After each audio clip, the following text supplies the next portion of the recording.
Il pensa avec un peu de vertige que l'enfant qu'il avait été devait se trouver là aussi, à regarder les avions. Mais il chercha d'abord le visage d'une femme au bout de la jetée.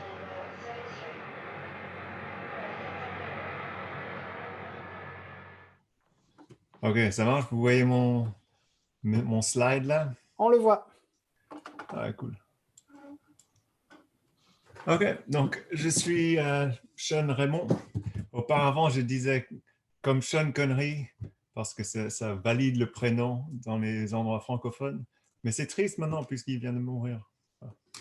En tout cas, je vais vous présenter mon blog qui s'appelle planetplanet.net. Euh, je suis américain, donc le blog est en anglais. Les slides que j'ai faits sont aussi en anglais, mais je parlerai en français. Je suis chercheur CNRS, je suis au labo ici à Bordeaux depuis 10 ans maintenant, donc je suis très français en tout cas. Okay. Donc, la première question qu'on peut avoir, c'est voilà, okay. Pourquoi faire un blog? Qui ferait ça? C'est un grand gaspillage de temps, non? Et donc, la raison pour laquelle moi j'ai fait au moins, quand j'étais jeune, j'avais une période où j'avais vraiment envie d'être écrivain. Et ça a toujours resté un petit peu dans ma tête. Et vers 2012-2013, j'avais une idée concrète pour un livre que je voulais écrire sur comment les planètes meurent, mais d'une façon vraiment scientifique, avec les nouvelles recherches, comment les planètes meurent pour de vrai, pas qu'ils se fassent manger par les trous noirs, mais que des autres processus qui peuvent avoir lieu.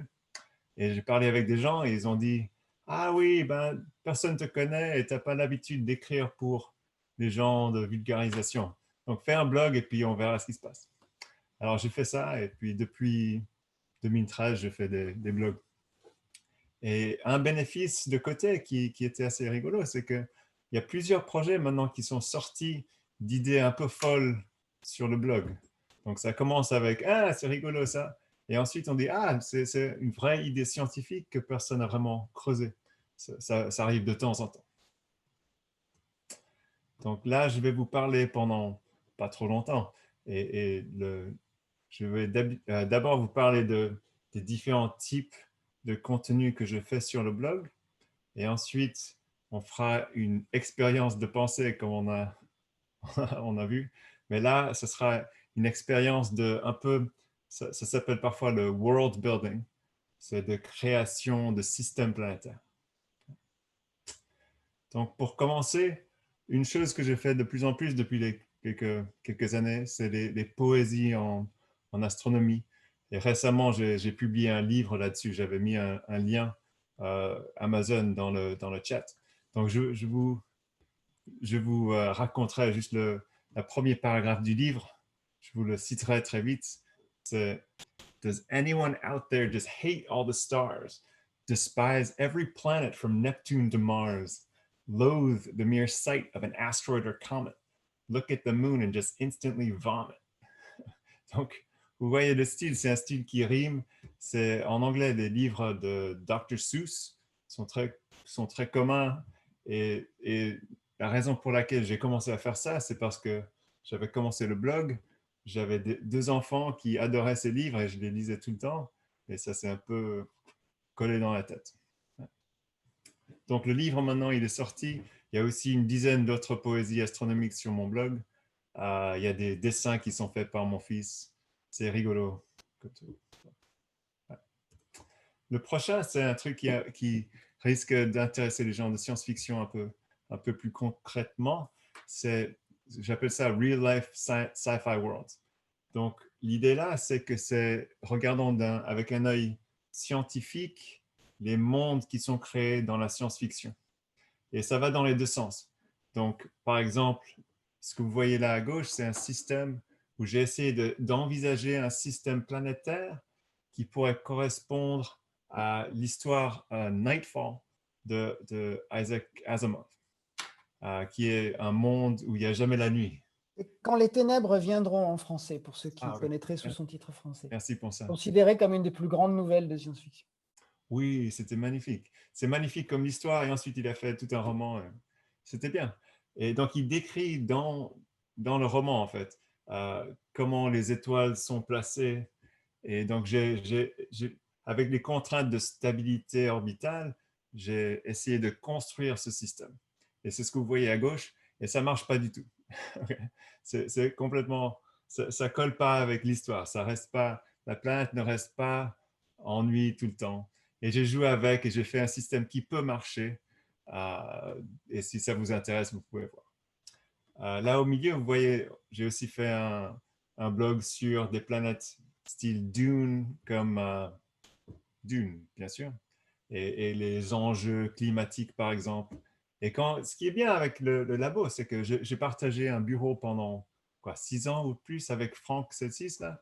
Et quand je ne connaissais pas quelque chose, lui, il connaît tout ce que je ne connais pas. Alors, c'était bien. Donc, il m'a aidé beaucoup de vraiment comprendre les idées.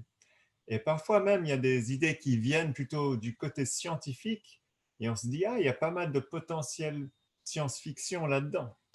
Donc, l'image à droite, par exemple, ça c'est une image tirée d'un article scientifique écrit par Jérémy Lecomte sur ce qu'on appelle parfois maintenant des planètes oculaires, non, planètes globes oculaires, eyeball planets. Donc, c'est des planètes qui sont liées, qui tournent sur elles-mêmes avec la même fréquence qu'elles tournent sur l'étoile. Donc, elles montrent toujours le même côté à l'étoile. Donc, on peut imaginer que le côté qui voit l'étoile et le côté qui ne le voit pas soient très différents. Et il y a des aspects de circulation d'eau, d'habitabilité qui sont très intéressants là-dedans. Ouais. Donc, ensuite, j'ai fait, juste l'année dernière, j'ai fait toute une série de blogs sur comment les planètes peuvent être détruites, mais en vérité. Pas juste qu'on tombe dans un trou noir, comme j'ai dit. Et donc, voici quelques exemples. J'ai fait un petit peu, c'est pas juste un truc noir et blanc, il y a des effets qui peuvent stériliser les planètes ou faire des extinctions, ou il y en a qui peuvent vraiment balancer des planètes dans leur étoile. Et là, c'est un peu foutu. Donc là, c'est juste quelques exemples que je montre là. Celui à gauche, quand les bons Jupiters deviennent mauvais, c'est un effet dynamique que les systèmes peuvent devenir instables. Et nous pensons en fait que la grande majorité de systèmes qui forment des Jupiters parmi les exoplanètes, même dans le système solaire, deviennent instables et que ce genre de processus se passe tout le temps. Au milieu, vous voyez, c'est juste une image jolie d'un volcan, mais on pense que les volcans créés par les effets de marée sur des planètes très proches de leur étoile peuvent produire des effets de chauffage interne dans une planète très fort qui ont des liens importants avec le potentiel de vie et qui sont des endroits assez intéressants pour raconter des histoires aussi. Et enfin, à droite, là, c'est juste une illustration très, très simpliste d'un effet parmi beaucoup climatique qui peut, en principe, faire qu'une planète tombe dans un piège glacé où c'est recouvert de glace au lieu de maintenir un climat stable. Donc ça, c'est juste une illustration de quelques processus qui peuvent vraiment tuer les planètes. Et enfin, une autre chose que je fais beaucoup sur le blog, c'est juste de décrire des nouveaux résultats scientifiques ou montrer des idées sur de différents sujets, sur le système solaire, sur les exoplanètes, etc. Donc, voici juste quelques exemples qui sont un peu rigolos. J'ai fait pas mal d'études scientifiques sur les objets interstellaires après la découverte de Oumuamua il y a 3 ans maintenant. Donc, par exemple, celui à droite, à gauche, je veux dire.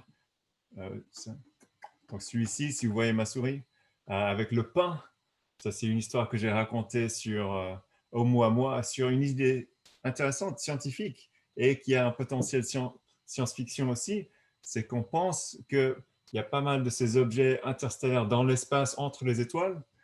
Les planètes se forment dans les disques autour de jeunes étoiles, et c'est possible que certains de ces objets interstellaires soient attrapés et mis dans ces disques protoplanétaires et aident en fait la formation de la prochaine génération de planètes.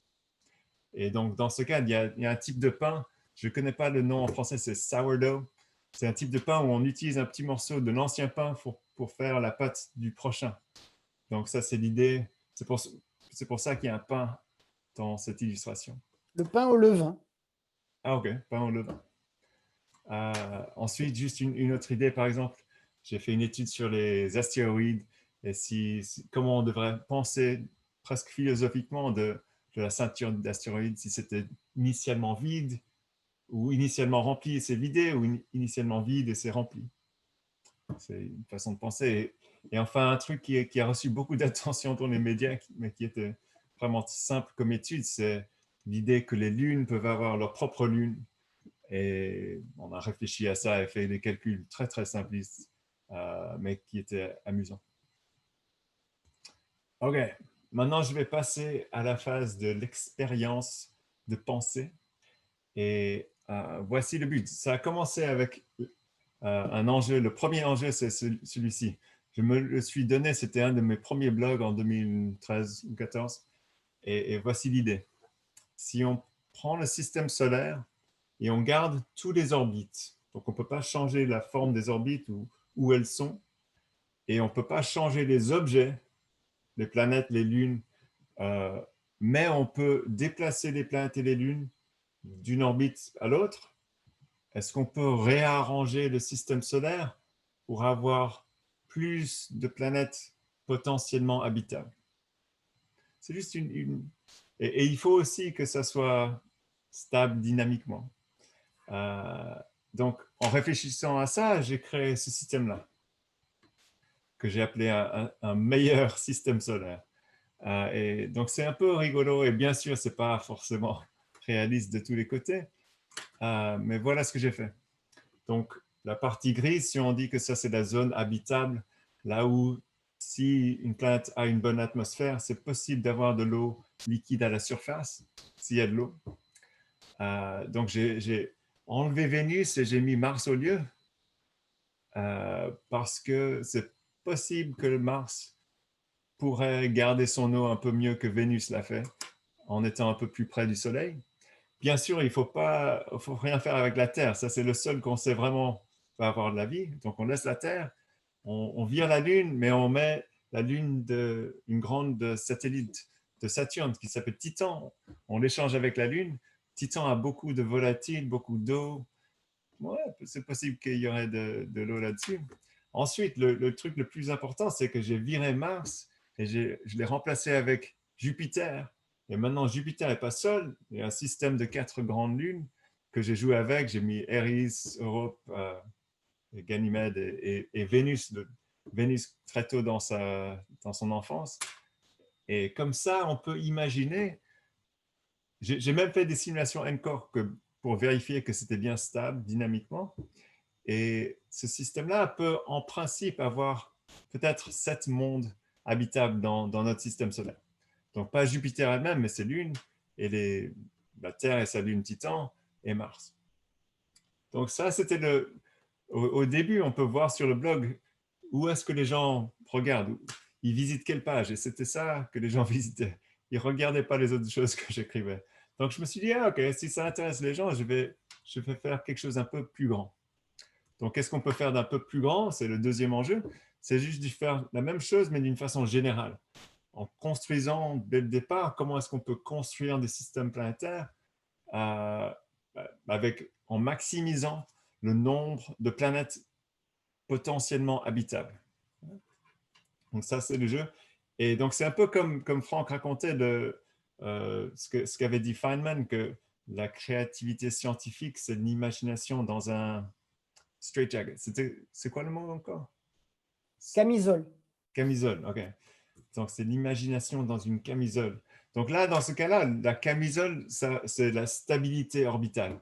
On ne peut pas juste faire ce qu'on veut et en dire, ah, il y a 10 millions de planètes sur l'orbite de la Terre. Il faut que ça soit vraiment stable dynamiquement. Ça, c'est la camisole que j'ai imposée. OK. Donc, au début, quel type d'étoile est-ce qu'on aimerait au centre? Donc, pour choisir ça, on peut réfléchir. Une façon d'y réfléchir, c'est de regarder la durée de vie d'une étoile.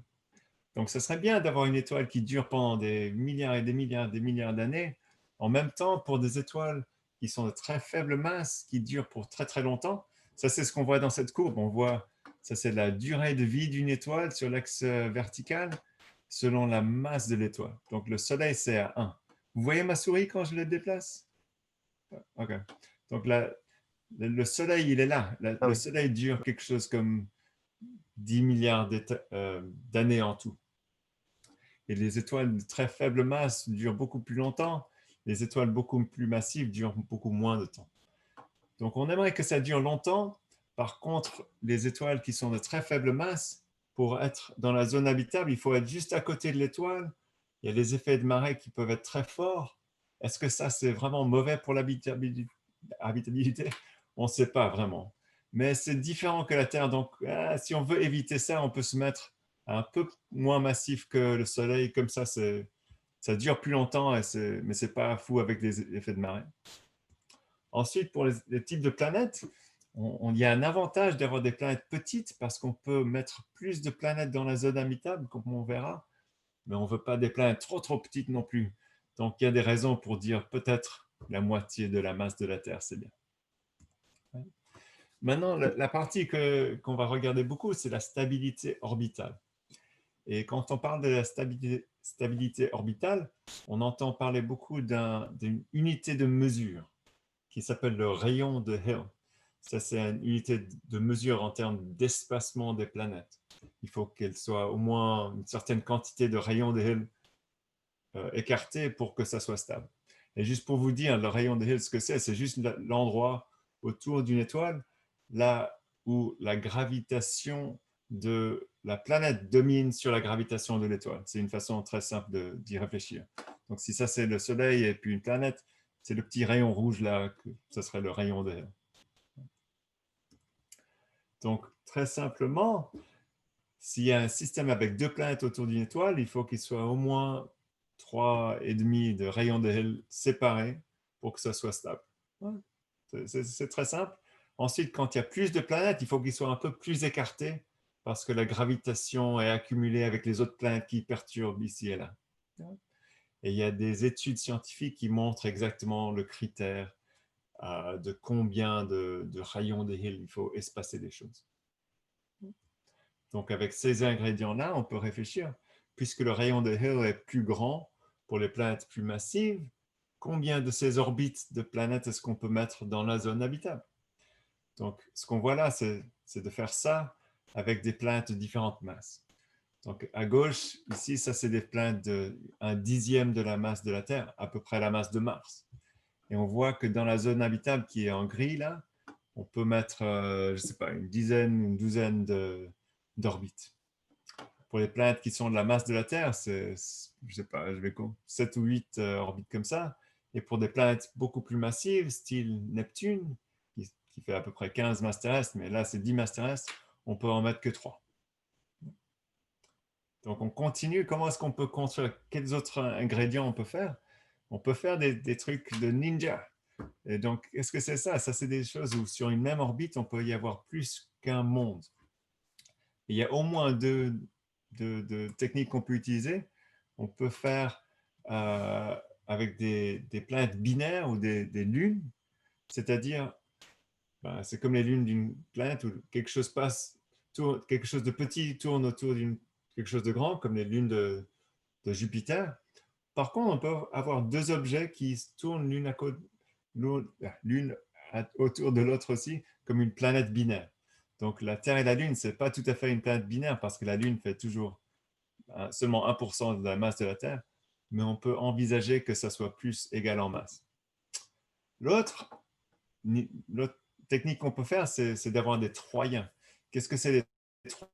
C'est des objets qui partagent la même orbite, mais pas autour d'une planète, mais à une séparation d'habitude de à peu près 60 degrés. Donc, si vous regardez la ligne de droite, au milieu, c'est le Soleil. Là, à droite, ici, c'est une planète. Disons que c'est Jupiter. Si ça, c'est Jupiter ici, il y a un endroit stable pour une autre planète, là, au point L4 et L5. Ça s'appelle des points de Lagrange. C'est des endroits stables. Donc, il peut y avoir la Terre ou quelque chose d'autre à L4 ou L5 et c'est complètement stable. Donc maintenant, il n'y a pas de Terre dans ces points-là pour Jupiter. Il existe ce qu'on appelle les astéroïdes troyennes, qui sont plein d'astéroïdes à L4 et L5. mais une planète serait stable là aussi. Donc, si on met ça ensemble, on peut créer des systèmes comme celle-là.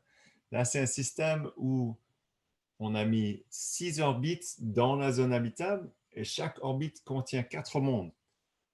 Ça contient 2 paires de planètes binaires, effectivement, qui sont séparées par 60 degrés sur leur orbite.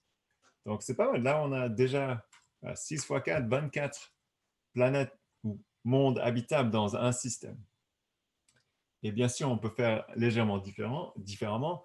On peut mettre, si on met un peu moins d'orbites, mais on met des planètes géantes qui ancrent chaque orbite. Là, il y a des Jupiter ou des Saturne qui sont vraiment les masses dominantes sur chaque orbite. Chaque Jupiter peut avoir 4 ou 5 grosses lunes et peut aussi avoir des Troyens devant et derrière. Et les Troyens peuvent aussi être des planètes binaires, pourquoi pas. Donc tout ça, on pousse les choses à leur limite, mais c'est stable et c'est plausible d'une certaine façon. Donc, est-ce que ce genre de système va se former naturellement? Probablement pas. Mais chaque ingrédient qu'on met, c'est un vrai ingrédient de la formation planétaire, de la stabilité orbitale. Ce qui n'est pas probable, c'est qu'il se passe tous dans le même système, tous en même temps.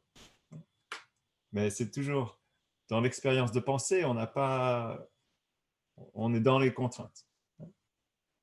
Et bien sûr, on peut zoomer vers l'extérieur, regarder l'environnement. On peut dire, ah, je ne veux pas choisir entre ces deux systèmes, je vais faire une étoile binaire et boum, j'ai les deux en même temps. C'est un peu la triche, mais c'est permis d'une certaine façon. Et un autre truc qu'on peut faire, vous verrez, ça va devenir trop. Dans quelques minutes, vous allez dire, oh non, c'est pas possible. Donc, la prochaine chose qu'on peut faire, sans briser les contraintes, si on dit ça, c'est de dire, OK, on peut avoir un système avec plus d'étoiles. C'est quoi la limite du nombre d'étoiles dans un système? Et j'ai argumenté dans plusieurs blogs que on peut construire les systèmes d'une façon hiérarchique, comme on voit. Par exemple, là, on voit que les systèmes de multiples d'étoiles, d'habitude, ils sont construits comme ça, qu'on observe. Il y a 2 étoiles qui sont beaucoup plus proches les unes des autres que la prochaine. Donc, ça s'appelle une façon hiérarchique. Et si on zoome le maximum possible, on peut avoir, je pense, 16 étoiles dans un même système avec des zones habitables autour qui sont stables aussi.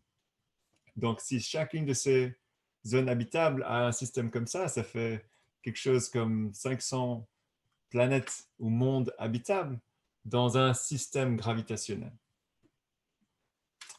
Donc ça, c'est un peu rigolo, mais c'est pas fini, bien sûr.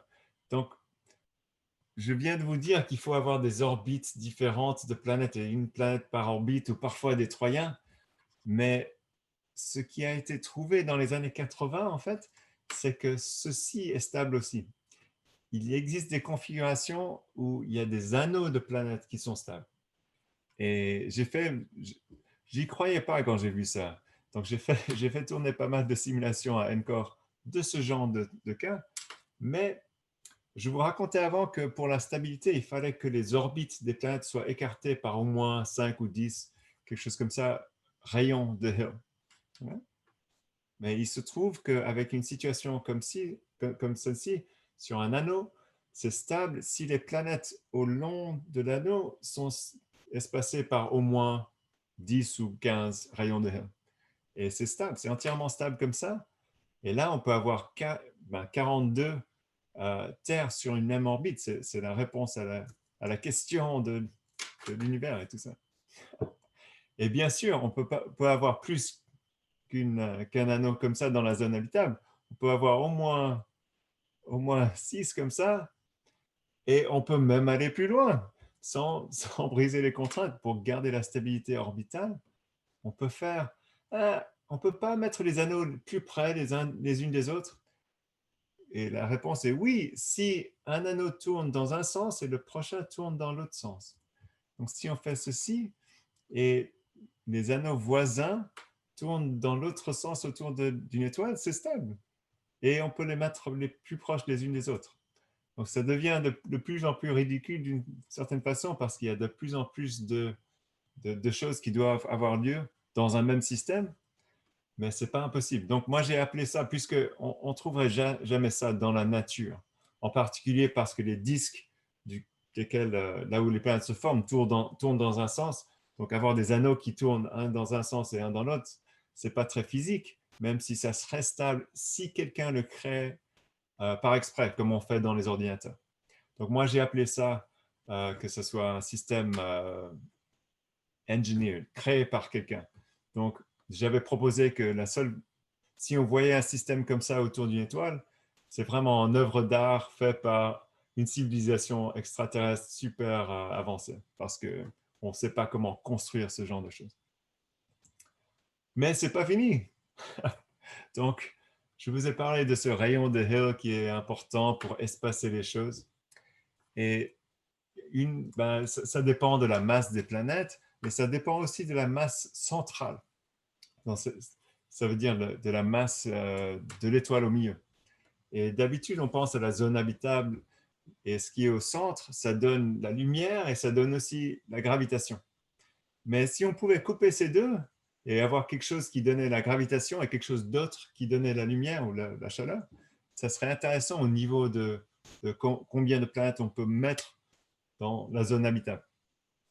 Donc, si on imagine que si on enlève le Soleil et puis on met un trou noir supermassif de 1 million de masses solaires au milieu, tout à coup, les planètes peuvent être sur des orbites beaucoup plus proches. Donc, ce qu'on voit là, c'est en noir les orbites les plus serrées autour du Soleil, et en vert, c'est les orbites les plus proches autour de ce trou noir.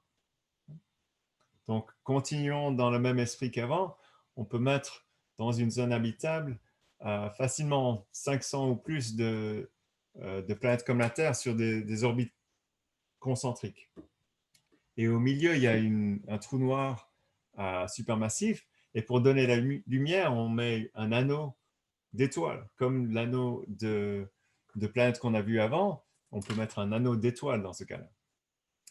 Et ce qui est intéressant, c'est que si on était sur une planète dans ce système, qu'est-ce qu'on verrait? Quand une étoile passe derrière le trou noir, il y aurait l'effet de l'anti-gravitationnel.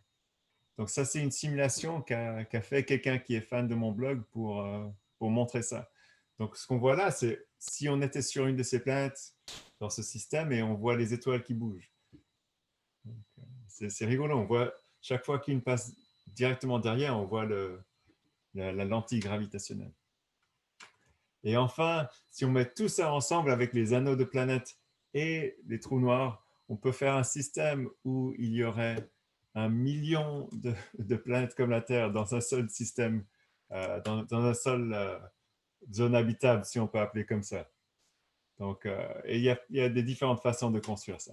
Donc, vous voyez, ça devient un peu ridicule d'avoir tous ces ingrédients. En même temps, on n'a pas quitté j'ai oublié le mot, le straitjacket. On est toujours dans les contraintes de stabilité orbitale, même si on ne s'attend pas à vraiment trouver des systèmes comme ça. Mais ce genre d'ingrédients, j'ai fait cette expérience et je l'ai poussé au maximum pour voir là où ça prenait, là où ça menait, je veux dire. Et aussi pour voir quels ingrédients peuvent créer des endroits qui seraient intéressants pour raconter des histoires. Et voici juste quelques exemples d'autres systèmes planétaires que j'ai créés dans des blogs pour des raisons différentes. À gauche, les deux à gauche, c'est des systèmes qui ont un ingrédient clé, c'est d'avoir plusieurs planètes sur la même orbite, des orbites troyennes ou corbitales. En haut à droite, celui-là, en fait, c'était un journaliste qui m'avait appelé pour voir si je pouvais imaginer un système où il y aurait le maximum de soleil dans le ciel. Pas juste de points de lumière, mais de soleils qui sont grands comme le nôtre. Et donc, j'ai fait ça. Et en bas à droite, ça, c'est un système que j'ai fait récemment, aussi avec des orbites corbitales. OK, donc je vais m'arrêter là. Et puis, si vous avez des questions ou des commentaires, c'est bienvenu. Super, génial, merci Sean. Levez la main si vous avez des questions. Essayez de les garder assez courtes pour qu'on puisse en avoir plusieurs avant de passer à l'autre exposé. Alors, j'ai cru voir une main, c'est Nikos Pranzos, vas-y. Oui, bonjour, Sean, c'est fascinant, comme dirait Merci. Mr. Spock. Mais j'ai une question quand même. Quand tu dis que ces configurations sont stables, elles sont stables dans leur configuration finale, mais durant le processus de la formation, parce que j'imagine pas que tu peux créer ça n'importe qui peut créer ça de manière magique, d'un seul coup. Mais Oui. chaque fois que tu rajoutes un ingrédient, tu l'amènes de quelque part, il y aura une orbite qui va passer à travers. Est-ce que ça ne va pas créer une instabilité qui va foutre tout en l'air, qui va détruire tout? Donc oui, oui, tu as raison. Donc, chaque ingrédient, c'est plausible, mais de les avoir tous en même temps il faut vraiment sauter une barrière pour que le système soit vraiment créé. Donc, par exemple, dans les simulations de formation planétaire, on retrouve des Troyens assez fréquemment. On retrouve aussi des lunes ou bien ils se forment dans leur propre disque autour d'une planète géante ou peuvent même être capturés. Les planètes binaires peuvent aussi, en principe, faire cela, mais d'avoir des Troyens et aussi des grosses lunes, tous dans le même système, c'est très peu probable. Donc, c'est vraiment si on avait tous les ingrédients en même temps, qu'est-ce que ça donnerait? C'est comme de créer quelqu'un qui est le meilleur en sport, le plus intelligent, le plus beau, le plus riche et tous les trucs en même temps. C'est très, très rare. Oui, c'est pas moi. Et que ça existe naturellement. D'accord. Et dans la même veine, la toute première expérience, quand tu dis tu as mis Jupiter dans la zone habitable, et c'est sûr que c'est stable cette configuration. Jupiter ne risque pas parce qu'il Donc, crée pas mal de perturbations déjà, Jupiter, quand il j'ai est à fait, l'extérieur. Si tu le mets à l'intérieur encore, ça ne va pas bousiller la stabilité du système solaire. donc, ce qui s'est passé, j'ai fait des simulations NCORE pour tester ça. C'était bien stable pour les 50 millions d'années que j'ai testé. Donc, j'ai écrit le blog et je l'ai mis comme ça. Et j'ai même montré une simulation, un petit snapshot de la simulation. Ensuite, une semaine plus tard, j'ai dit, ah, je me demande ce qui s'est passé plus tard dans la simulation. Et c'est devenu instable. D'accord. Donc, donc c'est vraiment la limite de stabilité. Mais on peut OK. imaginer ce genre de processus si Jupiter n'était pas sur l'orbite de Mars, mais était écarté par 10%, ça irait. D'accord. Et dernière question, est-ce que tu as calculé l'énergie qu'il faudrait pour faire ça, pour bouger Jupiter jusque-là? Non, c'est une bonne remarque, non. Pour faire ça, vraiment, il faudrait une masse, de l'énergie gigantesque pour le faire. Le D'accord. seul moment dans l'histoire du système solaire, c'est quand on a un grand disque de gaz et on peut prendre du moment cinétique. Sinon, je ne sais pas comment on ferait ça. Bon, en tout cas, ça fait rêver. Ah, merci. Guillaume, je crois que tu as une question.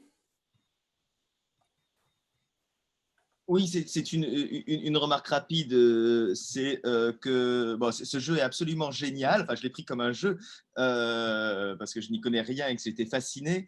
Mais j'y ai vu à peu près le même principe de poétique de l'imaginaire finalement que depuis Fontenelle, c'est-à-dire que c'est une multiplication des possibles avec deux types d'investigations, soit aller plus loin dans l'espace en création d'autres mondes, soit approfondir par le système de duplication des troyennes, etc. Et donc, c'est toujours le même principe, même en fantasy, et ce qui d'ailleurs le lien d'ailleurs entre cette SF qui fonctionne sur les autres mondes et la fantasy qui offre un autre monde en soi, c'est que c'est un jeu de duplication avec plusieurs variations sur la duplication qui fait penser au principe en littérature, pas en littérature, des jeux de rôle qui vont par exemple inventer chez Tolkien l'approfondissement de telle région de la carte des terres du milieu, ou des fanfictions qui vont faire la même chose à partir de l'œuvre d'un Tolkien ou d'un Frank Herbert ou autre, et aller plus avant dans une civilisation ou inventer une planète dont le modèle est à peu près proche. Et donc, ce qui est absolument génial, c'est que là, c'est à partir d'un modèle mathématique enfin pour moi mathématique, c'est-à-dire que dès qu'il y a des chiffres que je ne comprends pas, je dis que c'est mathématique, que vous produisez le même potentiel imaginaire extraordinaire. Donc, merci. Ah, cool. Merci pour le commentaire. Tu as bien raison. C'est intéressant de le comprendre dans cet esprit de Fontenelle, d'approfondir les choses aussi. Ouais. Alors, je vois que Natacha avait une question, mais normalement, on est au moment de passer à l'exposé de Julien. Alors, peut-être très brièvement, si tu Une peux. minute. Ouais, Vas-y, c'est une même minute. même pas une question, c'est juste une remarque pour Sean, parce que j'ai vu par rapport au blog que tu avais, donc créer des apocalypses, en fait, d'un point de vue, comment on voit les apocalypses, ou on analyse les apocalypses d'un point de vue scientifique. Alors là, ce qui me semble hyper intéressant, c'est qu'en fait, les apocalypses de la planète ou des planètes, vues par la science, c'est assez rare, en fait, dans la science-fiction. Mais là, ce serait très très bien d'utiliser ça en fait pour donner une vraisemblance scientifique à des apocalypses en fait littéraires, hein, puisque c'est un sous-genre de la science-fiction. Souvent, on extrapole sur les conséquences en fait sociales de l'apocalypse, mais pas sur vraiment les conséquences précises et scientifiques sur la planète. Donc là, je pense qu'il y a vraiment une piste à creuser. C'est hyper intéressant. Voilà, c'était juste une petite remarque comme ça en passant pour creuser une autre piste. Mais merci, Xuan, en tout cas, c'était absolument passionnant.